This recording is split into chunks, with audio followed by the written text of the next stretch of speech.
Bonjour à tous et bienvenue dans cette nouvelle vidéo hebdomadaire, le plan d'action hebdo, notre petite série pour savoir quelle action acheter les semaines qui arrivent. On va faire le débrief des plans et des trades que j'ai pris la semaine passée sur le marché américain et puis on va voir s'il y a de nouvelles opportunités à vous donner. Avant de commencer, toujours pareil, un petit pouce bleu, ça me fait toujours plaisir. Je prends du temps sur mon dimanche pour vous faire cette vidéo. Donc un petit pouce bleu, ça me motive. Un petit commentaire si vous avez des questions. N'oubliez pas de vous abonner pour ne rien manquer.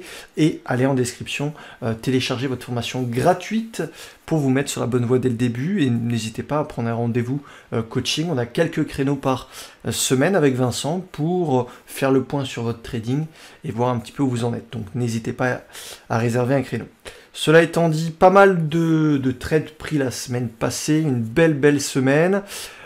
Un petit peu de moins bien en vendredi après-midi.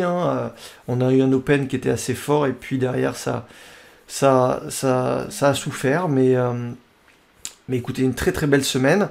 Je vais vous montrer les trades que j'ai encore en portefeuille. Pour la majorité d'entre eux, j'ai déjà pris des profits. Donc advienne que pourra finalement sur le trade. SMCI, ça fait quelques temps que j'ai pris la position ici à 889. On est aujourd'hui à 1140, on a quand même eu une petite frayeur, mais ça reste un actif qui est vraiment accumulé par les institutions. Sûrement l'actif qui est le plus acheté avec Nvidia en ce moment, donc pas si facile de le faire tomber comme ça. Mon objectif à court terme, c'est des 1500 $. C'est un reliquat, donc pas de stress. Blue, c'est une nouvelle position qui est prise vendredi, qui a souffert du rejet sur le marché en général.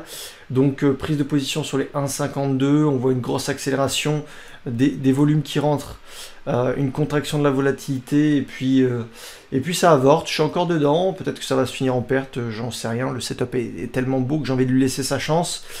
Maintenant, le contexte général s'est un petit peu dégradé, donc ça souffre. Concernant un autre actif comme Wimi, on est au début d'une position toute petite. C'est quelque chose de pas très liquide. Il y a 700 000 $ échangés sur cette action, mais c'est un actif qui est très volatile. Ils font des hologrammes, donc tout ce qui est tech, logiciel, ça peut vraiment plaire aux institutions. On contracte au niveau de la volatilité, on commence à donner une impulsion vendredi, donc j'en ai acheté un petit peu et on va voir un petit peu ce que ça donne. Le but, c'est vraiment de porter la position, quitte à aller chercher les 1,50 ou les 2 $. Si vraiment il y a un mouvement, sinon ça avortera et ça finira flat ou en légère perte. Coin, toujours ma position la plus gagnante à ce jour sur le marché américain. Prise de position le 26 février à 172, je crois.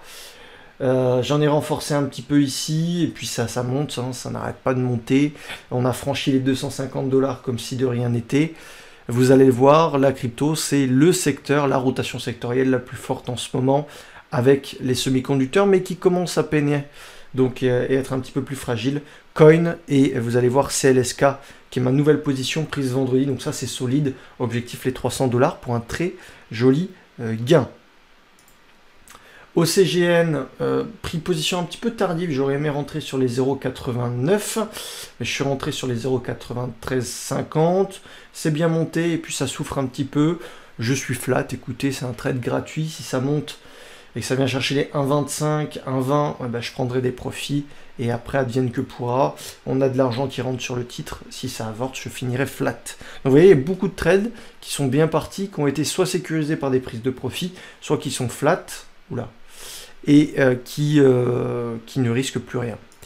EQ, pareil, prise de position sur les 2,45 ici, on est bien monté, j'ai pris des profits sur les 2,90, risk reward de 3 je crois, en une journée.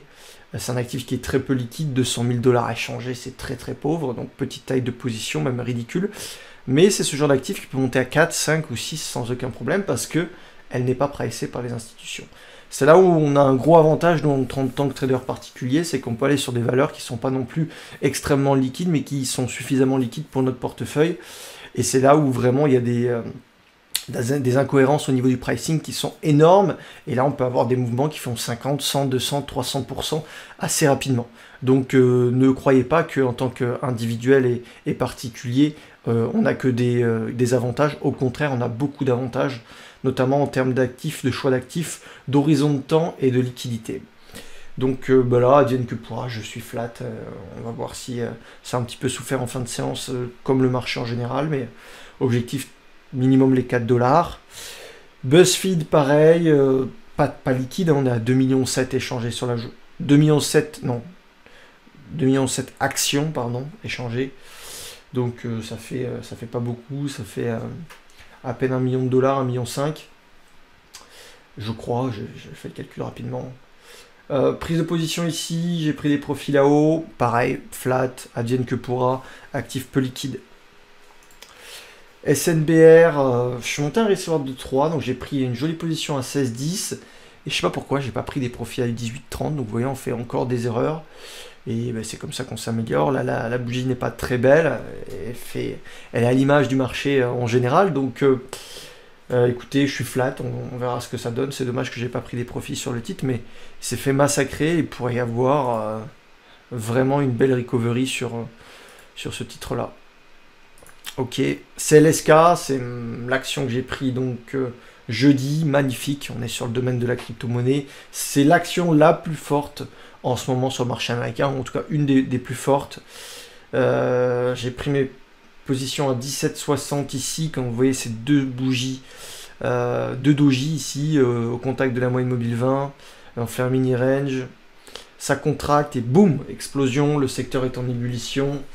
Écoutez, hein, c'est vraiment un trade que je veux porter à 25 $ pour un joli gain. Et puis mon petit dernier, GSIT, très très volatile, achat aux alentours des 3,95, prise de profit sur les 5,10, donc quasiment sur les plus hauts, un risk reward de 3 ou 4, 3,5 peut-être. Et puis ça souffre comme le marché dans sa globalité, donc je suis flat, advienne que pourra. Donc une très belle semaine, honnêtement, c'est cool. Maintenant, il faut que ça se confirme avec lundi. J'espère que l'ouverture sera pas trop difficile, parce qu'on a eu quand même une bougie corrective et importante vendredi. Mais bon, le marché reste haussier, sous accumulation des institutions, donc je pense pas qu'on aille beaucoup plus bas, on verra. En tout cas, c'est le marché qui va nous le dire. Quelques actifs que je surveille, alors je vais vous dire si j'ai encore des actifs. Alors ça, j'avais une alarme sur les 1,65, mais vous voyez, il n'y a plus rien à faire. NVAX, j'ai pris un premier trade ici, ça n'a pas fonctionné, donc vous voyez, il y a des pertes, hein, rassurez-vous, le trading c'est fait au moins à 50% de pertes, si ce n'est pas plus, mais derrière on a des petites pertes et puis on a des gros gains. C'est ce qui fait la différence, ne tombez pas dans le piège du trader qui gagne à 90%, c'est pas vrai. Donc je me suis laissé l'alarme à 5,90. J'aime bien quand même encore la configuration, même si hier ça a souffert sur le marché. CVNA qui a déclenché jeudi, je ne l'ai pas vu, et qui est monté en gap et qui se tient, mais qui a un petit peu souffert également du marché. Gear, il n'y a plus rien à faire. Vous voyez, il y avait une contraction ici et le marché est allé par le bas. Donc l'essentiel de votre boulot, en fait, en général, ça va être de placer des alarmes sur des jolis setups. Et souvent, ces setups vont pas se déclencher. Donc, comme ça, vous voyez, ça déclenche en bas. Par le bas, écoutez, on enlève l'alarme. Ce qu'on fait, c'est qu'on l'enlève de surlignage. On met dans une playlist où on va la suivre quand même. Et on vire l'alarme parce qu'elle est plus valable. Ok. Et ainsi de suite. Pareil, Monero, c'est pareil. Il faudra que je fasse la même chose. J'ai pas mis à jour ma liste depuis vendredi.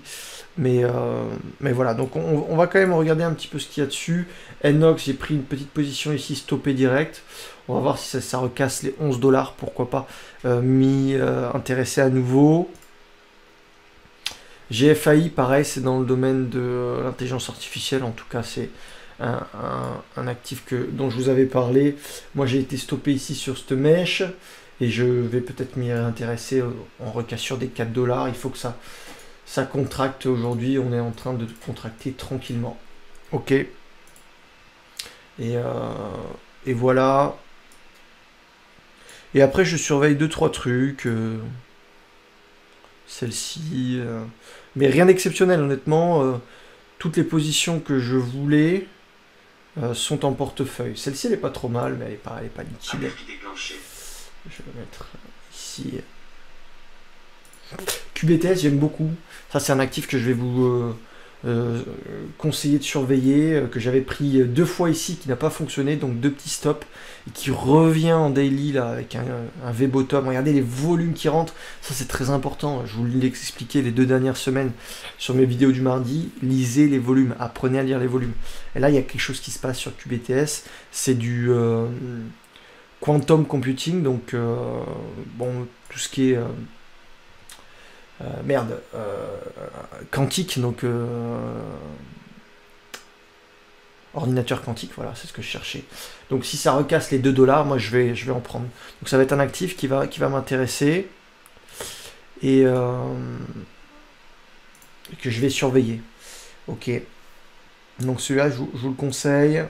Je fais un petit peu le tour, ça c'est pas trop mal, mais c'est pas très liquide. En cassure des 9,42. J'ai pas eu le temps de mettre à jour ma liste. Ici, on casse sur des 1,20, ça pourrait être intéressant. Je sais que certains étudiants sont rentrés sur les 0,73. Ça a bien fonctionné. APLT l'a déclenché. HKIT, ouais.